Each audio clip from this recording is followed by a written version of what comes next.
parang super seryoso.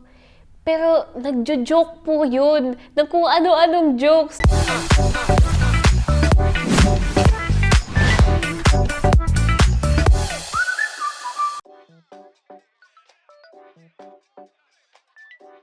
Si Kuya Andre Paras.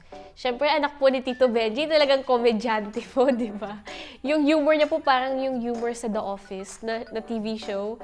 Ito po, shocking to. Kasi di ba si Doc Tatay, ang tawag ko po kay Sir Richard. Tawag ko sa kanya kahit in real life, Doc Tatay. Super seryoso niya po tingnan, di ba? As in, parang nakaka-intimidate po siyang lapitan, parang super seryoso. Pero nagjo-joke po yun ng kung ano-anong jokes. Like, one time nga po, nung nagsistart pala siya mag-jokes, nagugulat po ko like, wow, si Richard Yap, nakaka-intimidate. Pero ganito pala mag-joke. Ganun po, super bait talaga. Tita Pinky naman po, ang funny niya kasi sobrang hilig niyang mag-TikTok. As in, kahit saang spot po ng taping, nagti-TikTok siya. So, tuwag-tuwa po kami sa kanya. Tapos si Tito Chucky, ayan, tandem po silang dalawa. Parang kami lang po ni Nanay Mina yung medyo ano po yung medyo mas tahimik po sa set. Pero funny din po si Nanay.